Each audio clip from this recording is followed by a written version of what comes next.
Assalamualaikum warahmatullahi wabarakatuh. Waalaikumsalam. Perkenalkan, nama saya Devianti Mauliza dari Program Studi Pendidikan Bahasa dan Sastra Indonesia Fakultas Keguruan dan Ilmu Pendidikan Universitas Pancasakti Tegal. Di sini kami akan mewawancarai Ibu dengan mata kuliah pembelajaran berbicara dengan pertanyaan 1. Persiapan apa yang Ibu lakukan sebelum melakukan proses belajar mengajar?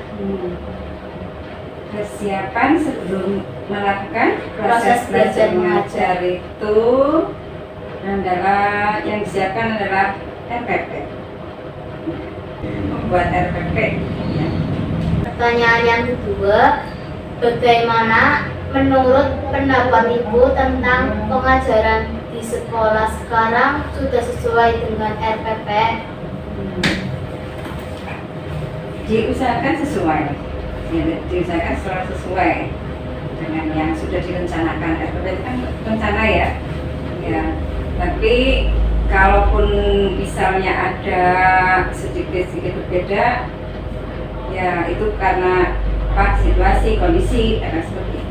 menyesuaikan keadaan di kelas kadang-kadang kan, misalnya mungkin materi yang harusnya kalau tujuan ya sesuai dengan rencana, misalnya hari ini mau yang akan dicapai apa, sama itu diajarkan. Materinya mungkin kadang-kadang ada tambahannya, kalau misalnya masih ada kesempatan diberikan tambahannya kayak gitu. Ya, sudah. Pertanyaan selanjutnya saya serahkan ke Mbak Irfani. Oke, silakan. Masakan? Perkenalkan, nama saya Irfani Nursa Fitri. Saya akan memberi pertanyaan buat Ibu. Nomor 3. Di dalam pembelajaran berbicara, biasanya peserta didik membacakan sebuah pidato di depan kelas agar peserta didik bisa percaya diri atau dilatih agar keterampilan berbicaranya lancar. Biasanya di dalam pembelajaran berbicara tersebut ada kendalanya. Apa saja sih Bu kendala pada peserta didik? Kalau pada pembelajaran berbicara, khususnya pidato, itu ya kendalanya biasanya anak-anak ini mental, keberanian, masih malu-malu, grogi, misalnya kayak gitu. Itu kendalanya yang saya temui rata-rata di kelas-kelas seperti itu biasanya. Kan ada anak yang memang mungkin sudah bisa berani berbicara depan teman, ada yang mungkin belum terbiasa, malu-malu. Pertanyaan selanjutnya, apakah dalam proses pembelajaran terjadi kendala pada peserta didik? Lalu bagaimana cara Ibu mengatasi hal tersebut? Kendala, maksudnya dalam pembelajaran pidato atau yang lainnya juga? Yang lain, proses pembelajaran. Kalau berbicara, misalnya itu materinya berbicara ya, misalnya berpidato. Kalau ada anak-anak yang mengalami kendala seperti tadi, misalnya malu-malu atau berbicara kan bisa termasuk pidato, puisi, gitu ya. Yang pokoknya membutuhkan tampil di depan kayak gitu kan.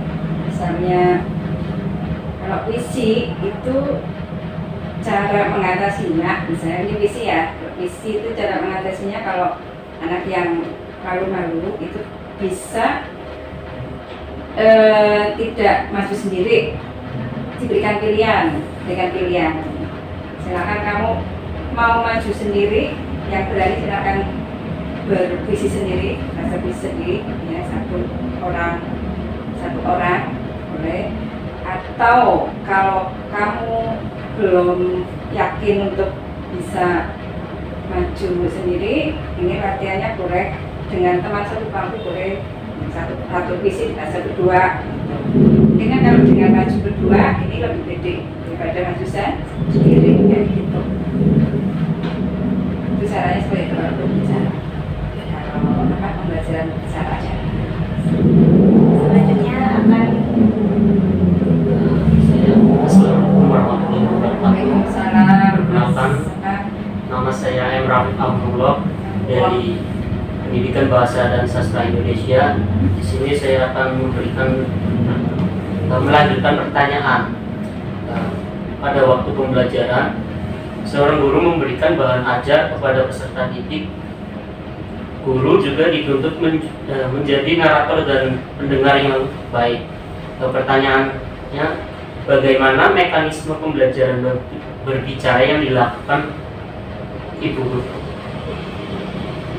Mekanisme Pembelajaran yang dilakukan. Oh ya, kalau pembelajaran misalnya berbicara misalnya tadi pidato, isi gitu ya, itu bisa dimulai dengan tayangan contoh-contoh, ya kan? Ya, kalau pidato ya contoh pidato baik yang bentuknya teks maupun yang tayangan video gitu ya. Puisi pun bisa seperti itu kan ya. Terus dengan melihat tayangan video model di dalam video itu, terus anak mengamati cara bacanya, terus nanti berikutnya baru ini kalau pembelajaran berbicara tidak terus secara dari awal sampai akhir berbicara tok ya. Iya, tapi gabungan ada nulisnya juga, ya kan? Mau pidato ya harus bikin naskahnya dulu, ya kan? Iya. Terus mau berpuisi ya cari puisinya dulu atau buat puisinya dulu. Nah, jadi gabungan, tidak murni berbicara satu kali materi, satu materi itu berbicara. Kalau dalam sini kan materinya teks gitu ya, teks pidato. Kalau persenan teks pidato persuasif, di sini nggak bisa lupa teks pidato persuasif, ya kan? Nah itu kan ketika belajar teks pidato persuasif tidak langsung berbicara tok yang ini bagaimana caranya, tidak, tapi kan harus prosesnya ada menulisnya juga. Tadi mungkin dicontohkan dulu, ada contoh dalam bentuk teksnya ataupun contoh dalam bentuk tayangan video, ya kan? Atau contohnya bisa juga temennya, kalau misalnya ada satu kelas yang suka puisi, saya suka puisi, nah mungkin saya motivasi untuk maju ke depan untuk baca puisi, gitu. Kan ini contoh itu kan tidak harus saya yang berikan contoh, ya. Ya suatu saat ini jadi guru juga, nanti contoh itu tidak harus saya. Bisanya pintar siapa di kelas, malah mungkin semangat untuk anak yang punya bakat terus suruh juga kasih contoh, dia kan rasa bangga, ya. Bisa contohnya melalui tayangan video atau mungkin teksnya, ya. Terus nanti latihan membuat teksnya, setelah latihan membuat teksnya coba latihan untuk berbicara. Untuk interaksi dalam pembelajaran guru dengan siswa itu bagaimana? Maksudnya? Interaksi berbicara itu, contoh ibu memberikan pertanyaan kepada siswa. Ya itu perlu. Iya. Ya kan itu kalau tanya jawab itu kan jadi membiasakan anak untuk mengungkapkan ide, pikiran, ya kan, menyampaikan secara lisan, ya. Tetap di dalam prosesnya ketika menjelaskan sekali itu siswa diberi pertanyaan, bukan untuk mengevaluasi ya, tapi untuk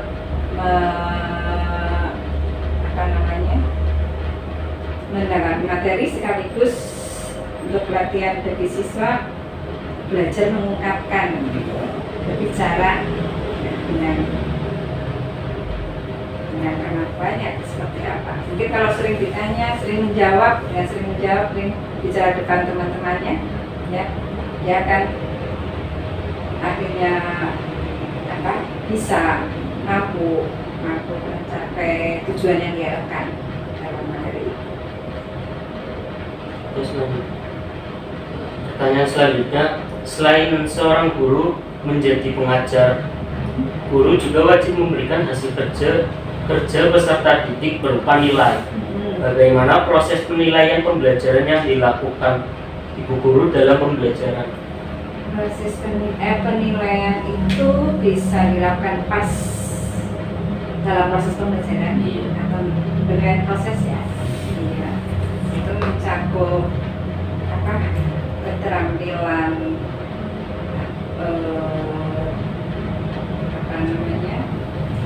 keterampilannya ya, tidak hanya pengetahuannya tapi juga keterampilannya ketika mengikuti pelajaran ya. Karena bicarakan ini misalnya tadi materinya berbicara ya sekaligus menilai langsung ketika dalam proses pembelajaran itu bagaimana kemampuan anak-anak dalam berbicara. Terus selain saat proses juga ada penilaian nama kalian ya secara tertulisnya ada, secara lisannya ada, ya, prakteknya juga ada. Kalau bahasa Indonesia selalu komplit ya, pasti ada nilai prakteknya, ya kan? Semua teks pasti ada nilai prakteknya, baik itu nanti bentuknya produk, ya kan? Misalnya praktek menulis puisi kan, berarti hasilnya produknya puisi, ya.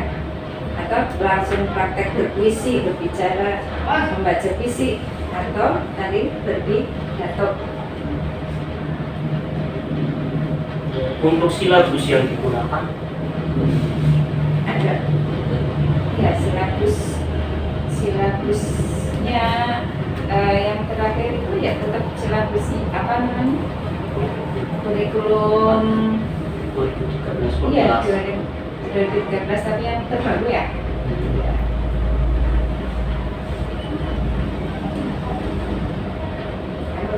Beberapa kali revisi itu ya. Kalau ini kalau pandemi itu ada penyesuaian materi kan. Jadi tidak semua materi yang ada dalam silabus yang dulu sebelum pandemi itu dilaksanakan pun tidak. Jadi hanya yang esensial materi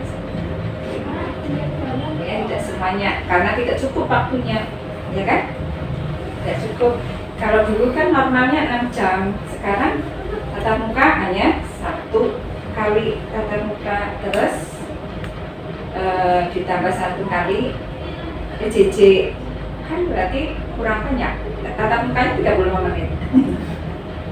Karena saya 35 menit.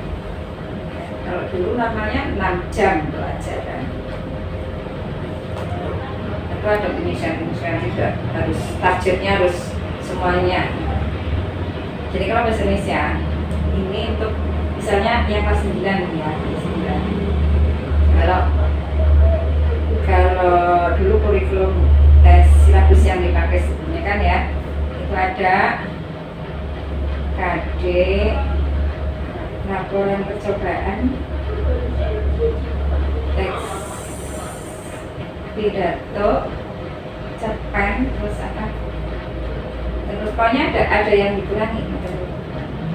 Saya lupa saja gitu ya. Ada lagi? Cukup. Sekian dari kelompok kami. Apabila ada kesalahan, mohon maaf. Wassalamualaikum warahmatullahi wabarakatuh. Waalaikumsalam warahmatullahi wabarakatuh.